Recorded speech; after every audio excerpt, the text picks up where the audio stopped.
Tema 1. La crisis de 1808 y la Guerra de la Independencia. El reinado de Carlos IV va de 1788 a 1808 y se puede dividir en 4 fases. La primera fase, que va de 1788 a 1792, y la podemos llamar la continuación de los gobiernos de Carlos III. Se mantiene a Floridablanca como principal ministro, y en 1789 se convocan cortes para que Fernando, hijo de Carlos IV, jure el cargo de príncipe de Asturias. Además, se deroga la ley sálica, aunque no se firma la pragmática sanción ante la disolución apresurada de las Cortes provocada por el estallido de la Revolución Francesa. Junto a esta medida, el estallido de la Revolución Francesa va a significar el fin de la política ilustrada ante el temor de que las ideas revolucionarias se extiendan a España.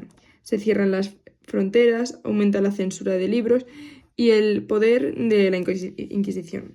Aparece rápidamente un partido favorable a la guerra con Francia. Sin embargo, Floridablanca no es partidario de esta política ante la falta de fondos para sufragar la guerra y es cesado por el rey. Le sustituye Aranda, que también se opone a la guerra con Francia y por tanto también es obligado a dimitir en 1792. Y ahí es cuando comienza la segunda fase, que es el primer gobierno de Godoy, que va desde 1792 hasta 1798. Godoy se convierte en el nuevo ministro de Carlos IV y declara la guerra a Francia, cosa que no habían hecho ni Floridablanca ni Aranda y por eso habían sido cesados los dos. Esta guerra se llama Guerra de los Pirineos y tiene lugar entre 1793 y dura hasta 1795. Es decir, llega Godoy y al año ya comienza la guerra que no habían querido hacer Floridablanca y Aranda por falta de dinerito y la guerra dura 2 años. Obviamente, pues en esta guerra pierde España, por eso no la habían querido hacer Floridablanca y Aranda. Entonces, esta finalización de la guerra es con una derrota de España que firma la paz con Francia, y esta paz se llama la Paz de Basilea, que se firma en 1795, el año que se termina la Guerra de los Pirineos, evidentemente. Según la cual Francia recibe Santo Domingo y un ventajoso acuerdo comercial con España. La guerra ha traído la ruina económica del país. Un año más tarde, en 1796, se firma el primer Tratado de San Ildefonso, una alianza militar entre Francia y España. Automáticamente Inglaterra nos declara la guerra y en 1797, un año después de que se firme el Tratado de San Ildefonso y Inglaterra nos declara la guerra, la escuadra española es derrotada por los ingleses en la batalla del Cabo de San Vicente. Vamos a recordar las batallas que hemos tenido. Hemos tenido la Guerra de los Pirineos con Francia y ahora la batalla del Cabo de San Vicente con Inglaterra. Un año después, los británicos conquistan la isla de Menorca. Además, Inglaterra acaba con nuestro comercio con América y ante la crisis económica, Godoy realiza una primera desamortización en 1798, un año después de que la escuadra española haya sido derrotada por los ingleses, 2 años después del Tratado de San Ildefonso. En el 98 ocurre esta desamortización, que es básicamente poner en venta a uno de los bienes de la Iglesia, como pueden ser los hospicios, y que resulta un fracaso al ser demasiado limitada. La situación económica empeora y Godoy se ve obligado a dimitir en 1798, el mismo año que ha hecho la desamortización. Un año después de que la escuadra española ya ha sido derrotada por los ingleses y 2 años después del primer Tratado de San Ildefonso con Francia. La tercera fase, el último gobierno ilustrado, que va desde el 1798 hasta 1800. Como veis, dura muy poquito. A Godoy le van a sustituir un grupo de jóvenes políticos llamados ilustrados, que son Jovellanos, Saavedra, Urquijo, seguro que algunos suena. Ante la bancarrota económica, proponen un impuesto único para todas las clases sociales, incluidas la Iglesia y la nobleza. ¿Y esto qué significa? El fin de los privilegios, porque que pongan un impuesto que tenga que pagar todo el mundo, pues elimina que unos sean privilegiados y no lo paguen y otros sí. Claro, el rey dice que no, que ni de broma. Entonces, la negativa del rey a aceptar esta medida lleva a la dimisión de estos políticos ilustrados y a la subida al poder de nuevo de ¿quién? de Godoy. La cuarta fase, el segundo gobierno de Godoy. La presión de Napoleón llevará a Godoy a firmar el segundo tratado de San Ildefonso. ¿Os acordáis que lo habían firmado? Lo tenemos por aquí. En 1796, pues en 1800 se firma, en 1800, que no lo veis, se firma el segundo tratado de San Ildefonso. Con este respaldo y aprovechando la paz con Inglaterra, Godoy declara la guerra a Portugal. Como veis, a Godoy le gustaba bastante eso de declarar guerras. Ya le había declarado la guerra a Francia en su primer gobierno y ahora en el segundo a Francia no se la declara porque firma un tratado con Francia, pero decide declarársela a Portugal. Que hay que mencionar que Portugal es un aliado inglés. O sea, aprovechando nuestro momento de paz con Inglaterra, pues le declaramos la guerra a un aliado de Inglaterra, Portugal. Esta guerra entre españoles y portugueses se llama la Guerra de las Naranjas y tuvo lugar en 1801. Una vez más, Godoy no espera mucho desde que llega al poder a declarar una guerra. Hemos visto antes, había llegado en el 92 y la guerra empezó en el 93. Y esta vez llega en el 1800 y la guerra empieza en el 1801, un año. Esta guerra de las naranjas se firmó ese mismo año con un tratado con la paz de Badajoz, según la cual España recibía la ciudad de Olivenza y poco más. Por otro lado, Inglaterra dice, venga, os quité a Menorca, pues os la devuelvo. Y nos la devuelve en 1802. Cuando nos quitó Menorca Inglaterra, pues acaba con nuestro gobierno, con nuestro comercio con América, porque se enfada, y nos había quitado a Menorca, pero decide devolvérnoslo. Entonces vais a ver, qué gracioso, porque Inglaterra se pone generoso y parece, no sé, devuelven Menorca, parece que están en plan majos. Pues en 1803, un añito más tarde, Inglaterra vuelve a declarar la guerra a España y Francia, esta vez a las dos. Y en 1805, en la batalla de Trafalgar, que seguro que os suena, la flota inglesa de Nelson destruye a la flota hispano-francesa. Los franceses vuelven a cortar el comercio con América y Portugal nos declara la guerra, evidentemente. Ya se habíamos declarado nosotros antes, pues aprovechan ahora ellos. El desprestigio de Godoy es total y a ello se le suma el odio del pueblo y el de Fernando, el príncipe de Asturias. No os olvidéis de él. En 1807 se produjo la conspiración del Escorial, dirigida por Fernando, pero desarticulada por Godoy. Ese mismo año tiene lugar el Tratado de Fontainebleau, según el cual España permitiría el paso de un ejército francés para que ocupase Portugal. Napoleón, que ya no se fía de Godoy, se plantea con este tratado la invasión de España y ordena a Murat situar sus tropas en toda España. Es que tiene lógica que si te dice Napoleón, no, déjame pasar por tu país que voy a invadir otro, pues obviamente te invade a ti de camino. El 19 de marzo de 1808 se produce el motín de Aranjuez, un asalto contra el Palacio de Godoy. O sea, en 1807 ocurre la conspiración del Escorial y un año más tarde, en marzo, el 19 de marzo, el motín de Aranjuez. Un asalto contra el Palacio de Godoy. Carlos IV abdica y Fernando VII se convierte en rey de España. En el momento en el que Fernando VII es proclamado rey es cuando Napoleón decide acabar con los Borbones españoles. Ordena a Murat que detenga a todos los miembros de la familia real y traslada a Fernando VII, Carlos IV, María Luisa de Parma, que es la mujer de Carlos IV, y Godoy, que estaban todos los fregados, a Francia.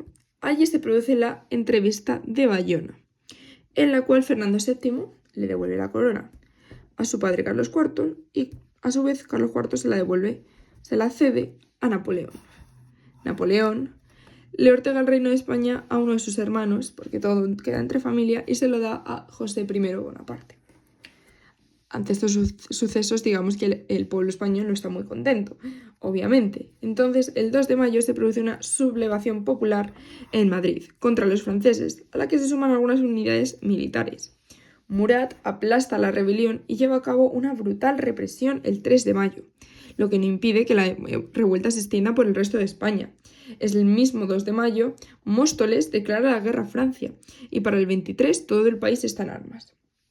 2 de mayo, la gente está un poco mosqueada y se sublevan. Murat, el francés, gran represión, el 3 de mayo, pero el mismo día 2 de mayo, Móstoles declara la guerra a Francia. O sea, la ciudad de Móstoles le declara guerra al país entero de Francia. Y el día 23, pues ya todo el mundo está en armas. Este enfrentamiento hispano-francés será conocido como la Guerra de la Independencia, que va desde 1808 hasta 1814. En líneas generales, este conflicto enfrentó por un lado a Francia, el mejor ejército de la época, con España, Portugal e Inglaterra, las dos primeras con ejércitos muy mediocres y la última con un ejército muy profesional pero pequeño. La guerra en sí se puede dividir en 4 fases, y es que no olvidemos cómo se llama este epígrafe: la crisis de 1808 y la guerra de la independencia. Por tanto, hay que llegar a la guerra de la independencia, que está aquí. Pues sí, al igual que el reinado de Carlos IV, la guerra de la independencia también se divide en estas 4 fases. La primera fase es en el verano de 1808. El ejército francés intenta sofocar el levantamiento popular, pero fracasa. En la batalla de Bailén, Castaños derrota y hace prisionero a los 8.000 hombres de Dupont. En Zaragoza, Palafox impide que Verdier tome la ciudad, mientras que en el Bruch los catalanes evitan que los refuerzos franceses crucen su región. Finalmente, el inglés Wellington derrota al principal ejército francés, dirigido por Junot, en Lisboa. Ante este desastre, los franceses, hasta entonces invencibles, se retiran al norte del Ebro. Y claro, estas derrotas francesas han alterado un poco el ego de Napoleón. Entonces, en la segunda fase, que va en otoño-invierno de 1808, Napoleón decide invadir él mismo España con sus mejores tropas, que se conocen como la Grande Armée. Napoleón cruza el Ebro por Burgos y derrota a Blake y Castaños en las batallas de Espinosa de los Monteros, Tudela y Gamonal. Los últimos soldados españoles defienden Madrid en los puertos del Sistema Central, pero son derrotados en Somosierra y la capital cae poco después. Mientras tanto, el ejército inglés, dirigido por Moore, sale de Lisboa para enfrentarse a los franceses, pero cuando descubre su poder, opta por retirarse hacia La Coruña. Moore ve que los franceses son muy poderosos y en vez de ir de Lisboa directamente a enfrentarse con los franceses, dice: vamos a La Coruña. ¿Qué pasa? Que las tropas inglesas y francesas acaban chocando en la batalla de El Viña, donde Moore muere, pero gracias a su sacrificio el ejército británico consigue escapar a Inglaterra. Finalmente, los franceses asedian y toman las ciudades de Gerona y Zaragoza, últimos focos de resistencia españoles. Ahora solo Andalucía y Portugal siguen libres. Ante esta situación, Napoleón supone que el fin está cerca. Pista se equivocaba. Abandona España con la Grande Armée, dejando a sus generales que terminen el trabajo. La tercera fase va desde 1809 hasta 1811. En 1809, los ingleses, nuevamente dirigidos por Wellington, ¿os acordáis de él que estaba antes, que había sido el que había derrotado al principal ejército francés dirigido por Junot en la primera fase? Pues Wellington dirige al ejército de los ingleses y vuelven a Lisboa, mientras que los españoles, a las órdenes de Cuesta, se sitúan en Andalucía. Ubicamos Lisboa, Andalucía. Ambos generales diseñan un doble ataque contra Madrid para ese año, los españoles desde el sur y los ingleses desde el oeste. Por desgracia, Cuesta avanza demasiado despacio y los franceses pueden enfrentarse a ambos ejércitos por separado. Con los ingleses luchan en la sangrienta batalla de Talavera de la Reina, que acabó en empate y obligó a Wellington a retirarse a Lisboa de nuevo. Con los españoles el enfrentamiento tiene lugar en Ocaña y las tropas de Cuesta son masacradas. A raíz de esta doble victoria, los franceses ocupan Andalucía y Portugal, y únicamente las ciudades de Lisboa, Cádiz y Gibraltar quedan en el poder de los aliados. Sin embargo, esta situación no pone fin a la lucha. El pueblo español inicia una guerra de guerrillas contra los invasores que provoca numerosas bajas entre los franceses y un recrudecimiento de la represión. Guerrilleros que destacan pues son el cura Merino, el general Espoz y Mina o el campesino Juan Martín, mejormente conocido como el Empecinado. Convierten a España en un infierno para los franceses. Y ya nos metemos en la última fase de esta guerra de la independencia, que va desde 1811 hasta 1814. En 1811 los franceses fracasan en su intento de tomar Lisboa, en la batalla de Torres Vedras, lo que es aprovechado por Wellington para conquistar Badajoz. Ese mismo año, Napoleón retira un gran número de soldados de España para su invasión de Rusia, y es que no olvidemos que Napoleón estaba haciendo muchas cosas en este momento. En 1812, Wellington sigue avanzando y toma Ciudad Rodrigo, dirigiéndose ahora a Salamanca. Este movimiento provoca una reacción francesa que lleva a la batalla de los Arapiles, que esta batalla es una gran victoria inglesa y la batalla más decisiva de la guerra. Ese mismo año, Napoleón es derrotado en Rusia. Digamos que pasó mucho frío allí, y los ejércitos aliados proceden a invadir su imperio. Para defenderse, el emperador francés saca más soldados de España, lo que permite a Wellington recuperar Madrid en 1813. La caída de la capital lleva a José I, no olvidemos el hermano de Napoleón, José I Bonaparte, a ordenar la retirada de las tropas francesas a su país. Pero antes de que puedan llegar a su destino, son derrotados y aniquilados en las batallas de Vitoria y San Marcial.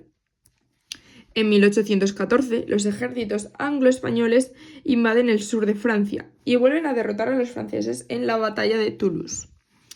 Ese mismo año, Napoleón devuelve el trono español a Fernando VII y se firma la paz con Francia, que se conoce como el Tratado de Versailles. Las consecuencias de la guerra fueron terribles y se pueden dividir en internas y externas. Las consecuencias internas, pues la ruina general del país, 500.000 de muertos, destrucción completa de varias ciudades como son Burgos, Gerona, Zaragoza, Salamanca, Badajoz, San Sebastián, Ciudad Rodrigo, la expoliación francesa de obras artísticas que nos quitan, la destrucción de la industria, el abandono del campo, la ruina de la hacienda y el exilio de los afrancesados. Alrededor de 15.000 afrancesados se fueron de España. Consecuencias externas. Hubo consecuencias positivas, ya que la lucha en España ayudó de forma decisiva a la derrota de Napoleón. Por desgracia, en el Tratado Definitivo de Paz, que puso fin a las guerras napoleónicas, que se llama el Congreso de Viena y tuvo lugar en 1815, España fue el único país vencedor que no recibió ningún tipo de compensación. Por otro lado, las colonias americanas aprovecharon la guerra para sublevarse, y ninguna potencia europea ayudó a España ante esta crisis.